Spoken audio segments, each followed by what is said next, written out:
Hello guys, and welcome back to Football Manager 2023 with me, your host Dean. Welcome back to the series on our epic quest across Europe to win every top flight division in the European nations in the game.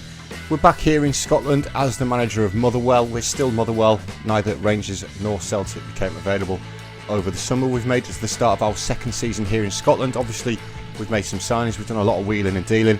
It's actually been a couple of days it's took me to get through the pre-season. We've also started our European campaign. We did end up in the Conference League. The winner of the Cup was Hearts, and they didn't qualify for Europe through the league, so they took that Europa League spot. So we're here at the start of the new season. We are going to have a quick glance over the signings. There has been a few. Like I say, there's been a couple of outs as well, which we'll obviously go over. And we'll start with the outs. The first one was Junior Rainford. He has moved on to Sochi for £775,000. Little bit of a shame because he did hit a decent patch of form for us last season, but I wanted his wages off the book. I needed the money. Look, he's on £29,000 a week now. He was on 4 point something with us, but I needed the money from the transfer as well. So he's the big one who's gone. And the first player to come in was Lukman Uche. I think it's pronounced Uche. That's how I'm going to pronounce it anyway. He is a 20-year-old Nigerian. Cost me £625,000. But just have a look at his attributes there for an inverted winger / inside forward. I have reverted back to the way the tactic was originally. I don't see why not. It's done us so well throughout so many nations. But for those attributes for an inside forward and attack, he's an absolute beast. Everything's in green apart from his anticipation, which is good. His polygon looks good, and he's valued at £14.5 to £17 million. We paid £625,000 for him. He is going to be something special for us this season. You can already see that he has played in the Conference League. He's got a 7 rating. He's played for his country in the African Under-23 Cup of Nations as well. I'm really looking forward to see how he does it throughout the season. And we followed that up with the signing of Ali Abbas, a 22-year-old Iraqi, £425,000 from Naft Maysan. Again, absolute beast of a player in the central of that defence. He looks like he's going to be something very special. He's got a 7.95 in the 2 Conference League qualifiers that we've played so far. They were against AEL Limassol, I think it was, of Cyprus.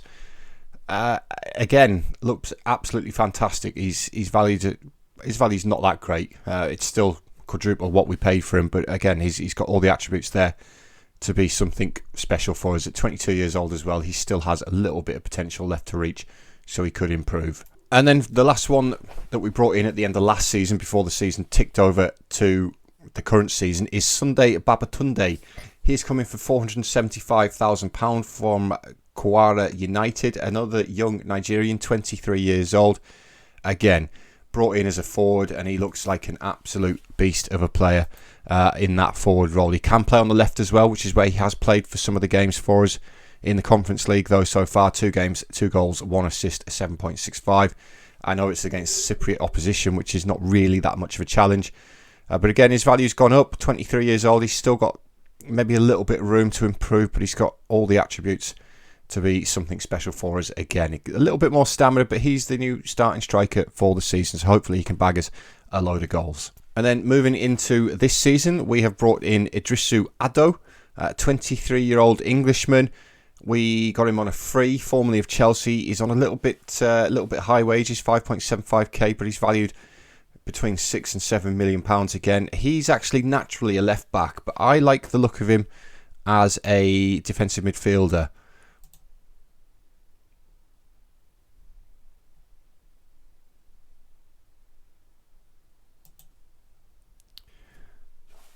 And that's where we're going to be playing him this season. We're going to be playing him as a segundo volante. You can see that he has got all the attributes to play that position very, very well. Obviously, he's still learning that position. He had played there before he came with us, but he's still getting sort of used to it, to the point where he's now unconvincing. It was like this before. It was a makeshift. So he's getting better. I'm again expecting big things from him. Next in was Nader Silgado, a 27-year-old Colombian. Again, another defensive midfielder. He's the new defensive midfield on defend. Again, he's got some very, very good attributes for that position. Passing and composure could do with being a little bit better. He's not really going to improve at 27 years old, but as another free transfer, and he's valued between 10 and 14 million pounds. Has picked up an injury though. He's injury prone, which is a little bit of a worry. He's out for 3 to 4 months, so not the best start for the new signing on 6.25k a week. But again, once he is back from his injury, I am expecting big things from him. Aaron Wood was next in the next two signings, Aaron Wood and the next one are more for the future. 19-year-old Portuguese, again came in on a free transfer. Again, he's got value. He has gone out on loan back to Portugal, the second tier in Portugal there, to get some game time, but he's got loads of potential again. So hopefully he's one for the future, and it was really more to satisfy the board. One of the things they did expect us to do when we came is sign players under the age of 20 for the future. So Aaron Wood's come in for that reason. And the next one who's come in for that same reason is Lenio Emmanuel. He is a central defender, 20-year-old Brazilian. Again, he's got loads of potential to play into. Could be very, very good in the future. Free transfer from ATM. Between £1 and £3 million is his value. So what all those signings have done for us as we look to take the title away from Glasgow, really, is we were at 51. We were predicted to finish third behind Hearts. Ahead of Hearts. Obviously, something's changed in the last couple of days while I've been clicking forward, and we're now 101s. It's a big improvement on last season. We were down here last season with Partick Thistle. Big improvement. So I am hoping that we can mount a proper title challenge this time around. It's going to be difficult against the two Glasgow clubs there, but it's something that I'm hoping that we can do. Financially, we're in a little bit of a hole, about £3.5 million in debt. I'm ever so slightly over the wedge budget as well, which is a little bit disappointing. But obviously, with European football, hopefully this is going to improve, and I can maybe ask for a little bit more in the wage department. And in terms of how we did get on in Europe, it was AEL. We won 6-0 on aggregate, 2-0 away from home and 4-0 at home. So a nice, comfortable, competitive start there. We have been drawn against Estoril Praia, one of our former senior affiliates way back when we were in Bulgaria, is the manager Barrow. So we've got them to come up very, very soon. We are going to kick off the season today, though. We're going to take on Hibs and Aberdeen. Hibs away from home and then Aberdeen at home. Hopefully we can make a good start so we can mount something of a title challenge here in Scotland. And this is going to be our starting lineup for the season. This is pretty much our strongest squad, apart from the injury to Silgado in that defensive midfield position. So we are repurposing Mark Luke. Of course, he's naturally a right back. We're getting him to train as that defensive midfielder on defend here. You can see, again, he is actually quite handy in that sort of position. Maybe a little bit more stamina and strength, but everything else absolutely fine. So we are retraining him to play that. He's 35-year-old, though, so whether it's going to actually take effect is a different matter. It's still an area that I do need to improve on. But the lineup is going to be Duncan remains in goal. Now, I did have a look at goalkeepers in the sort of the off-season, and Duncan's attributes are actually really, really good for a goalkeeper. So I've kept Duncan on. Shaw moves out from centre of defence for this season into this wing-back position. Crossing and dribbling could be better, but we are training him on that. But he's actually a very, very good right back, and I feel like we needed to strengthen in the right back. I've strengthened centre-half position, so I wanted to strengthen the right back position as well. So Cal Shaw is going to move out there for this season. Ballantyne retains his place in the centre of defence. Again, a very, very good central defender. Scottish, not quite an international yet, but he should be. 26-year-old now. He's got a decent value on him. He's got good attributes for a central defender. And alongside him is going to be the new signing in Ali Abbas, the Iraqi, who is an international. He's got 47 caps at the age of 22, so it tells you something of his calibre there. But again, looking forward to seeing Abbas play. Medina, of course, we brought in towards the end of last season, 26-year-old Colombian, expecting a good season from Medina this time around. So the midfield is going to be Luke in that defensive midfield to start with. Lamy, who I was quite impressed with as a Segundo Volante. Kieran Lamy, 21-year-old Scot, retains his place in that defensive midfield Segundo Volante role. Again, could be an area that could be improved. And then it's going to be the other new signing, Idrisu Ado, on the other side. Wingers for this season, Brayson retains his place on the left-hand side. Again, 28-year-old Englishman, very good player. He's had a decent start so far.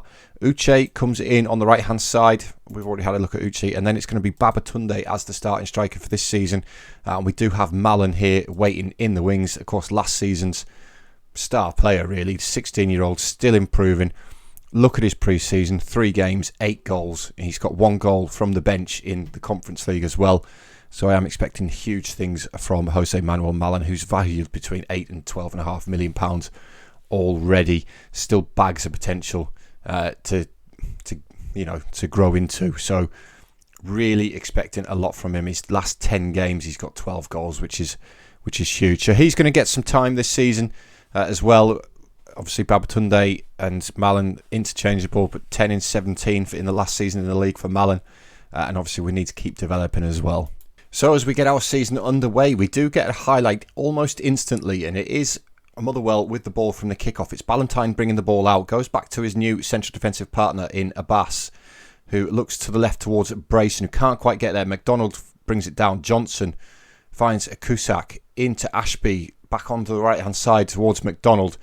Medina goes across, but the ball comes inside. It's hit the back of Guy, but he does pick up the ball. It's into Cusack again.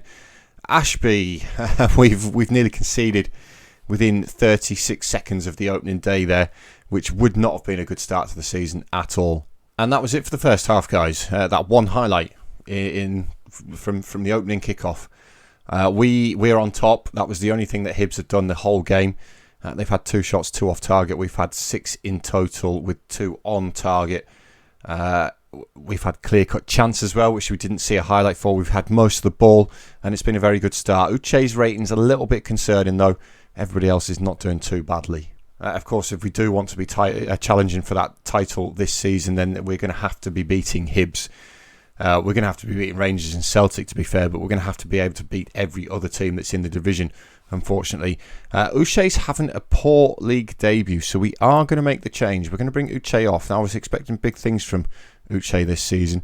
We've retained Gillespie and Gillies from last season. We're going to get Gillies on. He did quite well there for us last season. So I don't know what's happening with Uche there on that right-hand side. Obviously, there's a lot of new players in the squad as well. They are still sort of gelling in together and getting used to each other and the tactic as well. So that's something to take into account. Babatunde with a free kick, though, towards the back post. We're going to be given a penalty here. We are indeed. We're going to be thrown a lifeline by VAR and the referee, and we're going to be awarded a penalty for a push by Grady, I think it was, for Hibs. We have been awarded the penalty, which Babatunde himself is going to take. He's got excellent free kick taken and penalty taken, by the way, has Babatunde.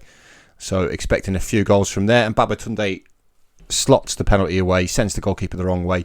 It's his 3rd competitive goal of the season. Of course, we've got 2 in Europe there for him as well. And we do take the lead in the 73rd minute, which is absolutely fantastic. It's been a little bit of a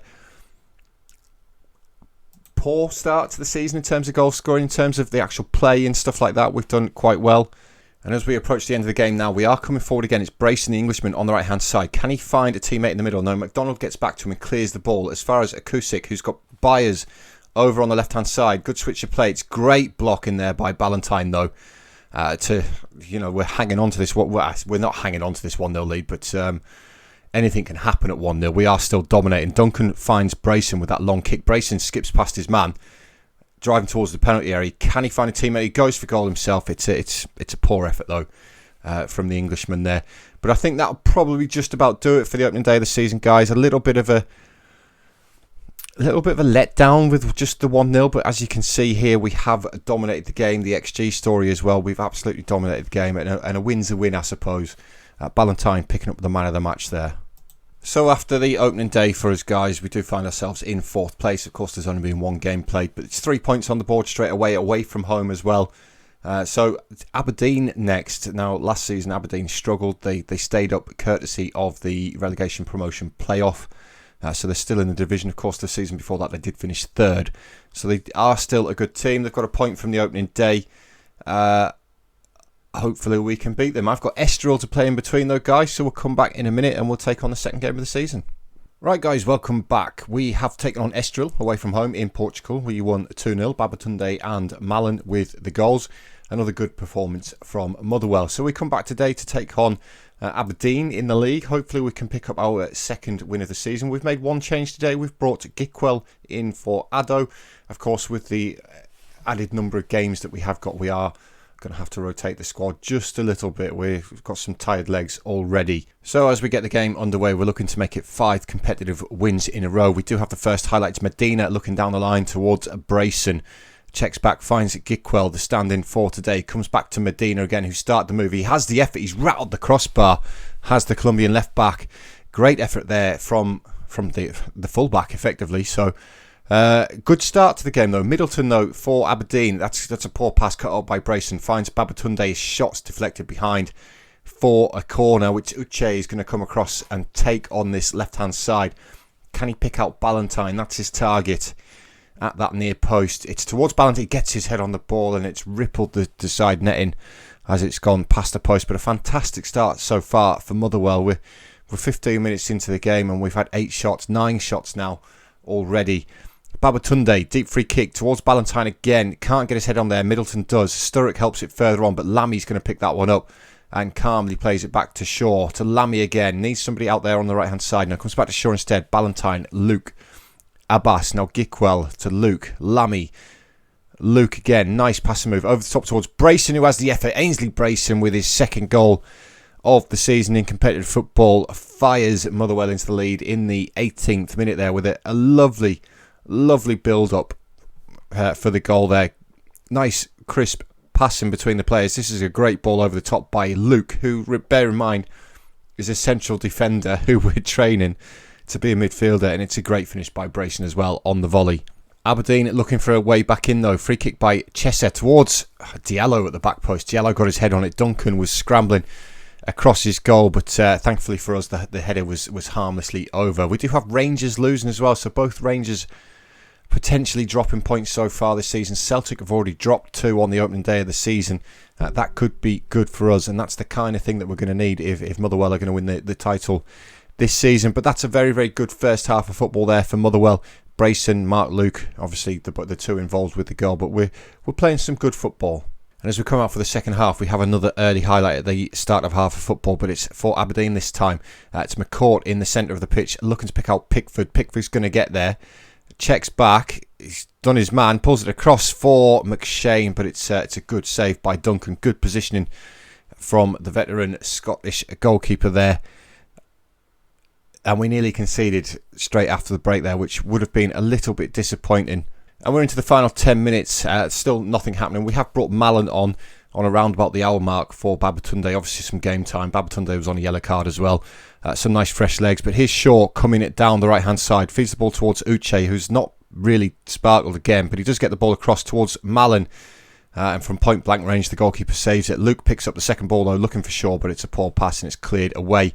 Ballantyne can't win ahead of Cameron. Thankfully, it's gone all the way through to Duncan in goal. Uche's now started to pick up. He's on a 7.2, so he has sort of started to get into the game. Mallon's not had the best of games since he's come on, but it doesn't really matter. It's another very, very good performance by Motherwell, and we pick up our second 1-0 win in the league this season. Right, guys, Rangers did end up losing away to Hearts, so that's a very good piece of news for us there, that Rangers have dropped points already. Celtic have already dropped points as well. They do have a game in hand, so they can move on to 4 points. Of course, looks like they're playing Hibs, who we beat on the opening day of the season. But after the first 2 games, it's 100% record so far. Played 2, scored 2, with 6 points on the board, which is very, very good. It'd be nice if there was a few more goals in there, but that doesn't really matter at this moment in time. It's the points that matter, and we've had a great start. Of course, we're going to come back through a third of the way through the season again and see exactly how we're getting on. Can we actually do it this season? Can we sustain a title challenge? We'll find out. You'll have to tune in next episode to see how we're getting on, guys. But thank you for watching. Please remember to hit that thumbs up button for me, guys. It does help me out immensely. It's been an absolute pleasure as always, and I'll see you all in the next episode. So thank you, guys. See you later.